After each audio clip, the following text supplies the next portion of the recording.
This is a fictional mindbender. Would Commander Erwin have gone through with Eren's plan for the rumbling had he survived? This was one of the big what-if questions I had in my mind when I was rewatching scenes of Hanji in the past after she had been killed off fending off colossal wall titans so that her allies could escape to stop Eren. In the past, which is basically like the afterlife in the Attack on Titan world, she is reunited with her Survey Corps comrades who had been killed previously over the years past, seemingly watching the rumbling take place from wherever they're at. And among them, she is greeted by Commander Erwin. Now, the reason I pose this question is based off my last video, where I spoke about my one issue with Hanji during the Attack on Titan series. That is, that she is determined to stop Eren's genocidal strike on humanity outside of the walls, yet had also been okay with Erwin's earlier strategies for endangering civilians and sacrificing civilians within the walls on not one, but two separate occasions. So this begs the question, would Commander Erwin have gone along with Eren's plan had he lived?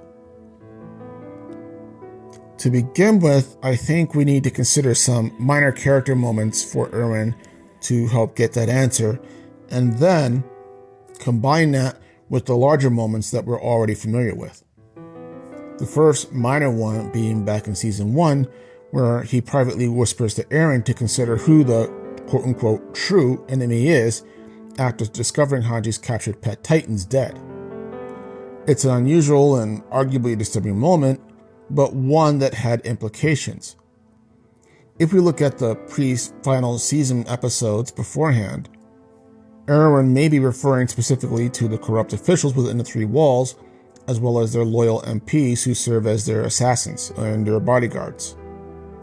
However, more importantly, I think it's showing that this guy is already three steps ahead of the game of everyone else, but is savvy enough not to speak it out loud except for a trusted few, for which apparently included a young, traumatized, and angry Titan shifter with an obsession for killing all Titans. The second minor but key moment is in another private conversation, this time with Pixies, when Pixies asks him sarcastically if humanity will ever find everlasting peace. Erwin isn't immediately answering that question, but when he does, he straightforwardly says that it's not likely unless one or two of them are left alive.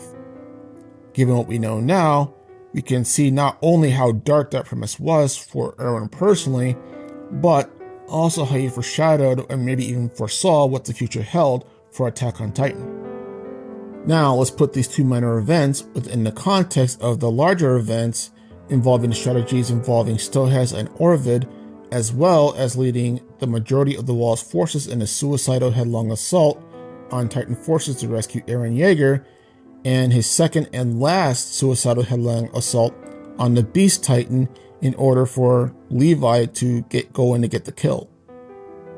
Essentially, that Eren doesn't do what he does out of malice towards humanity, even the people that wronged him to a degree, of which there were many. However, it was more that if there were larger goals to consider, and that as sacrifices had to be made to achieve those goals and thereby victory, he will apologize for the loss of life, and he does feel some remorse for that, but he would still do it again in a heartbeat if the circumstances were the same or even more dire. So, to get perspective on this, I think there are two characters who give completely opposite interpretations of this, but also valid insights into if Erwin would follow Eren Yeager, Hanji's and Flock. Both have vastly different experiences with the commander, and thereby probably most informs them of their views on him. But that essentially, after a rare emotional outburst out of John, who seemingly tried to justify him from the rumbling, Hanji says that she believes that the entire purpose of the Survey Corps was to serve the freedom of humanity, and now that included humanity beyond their island. And while she does admit to bearing a large amount of the responsibility for what happened with Eren Yeager, it is still a selfish act, and that not what her comrades had died for in the first place. However, Flock approaches it from the completely opposite end of the spectrum. having taken part in the suicidal charge against the Beast Titan during the Second Battle of Shigashina, led by Erwin himself. Of his class of the newest recruits of Survey Corps members to the regiment, he is the only survivor, along with the mortally wounded Erwin, from the suicide charge at the Beast Titan. And at this stage, he was still something of an idealistic coward, but along with his comrades, had mustered up the batshit crazy courage to ride into a wall of rocks moving at supersonic speeds as a distraction for one Levi Ackerman. Now, Flock hates Erwin for his decision to lead his company on an open suicide charge that gets them all killed except for himself and Erwin. And when discussing with the other survivors what to do with the serum, he openly says that he considered killing Erwin when he found out he was still alive on the battlefield after the charge, even though just barely. But also, too, that it was then that he had a revelation. That revelation being that Erwin did what he did for the victory of humanity as they knew it at that time, and that many had died for that cause because, in order to achieve that victory, humanity needed a devil to make these inhuman decisions that no one else could.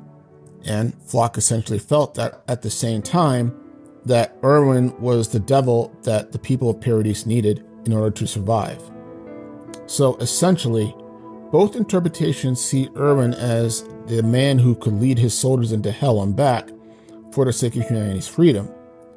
But the main difference being that what consisted of quote-unquote humanity.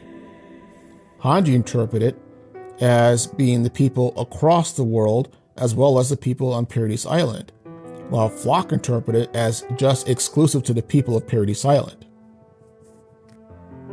Genocide is beyond an extreme reaction by all stretches of the word and beyond. And I have to say that having looked at all this evidence and everything, I honestly can't conclusively answer this particular question because, honestly, I can see Erwin essentially doing both. On the one hand, because Erwin didn't make his choices out of any sense of personal malice or vengeance, but rather a personal desire to see the basement of Eren's father, as well as, secondly, to free humanity as he knew it, I have a hard time seeing him agree to something so irrational as complete genocide. Eren may have gone mad from his future visions and was probably losing his mind, as well as being motivated to protect his friends as well, but there was a large degree of emotion of revenge and anger that motivated him too.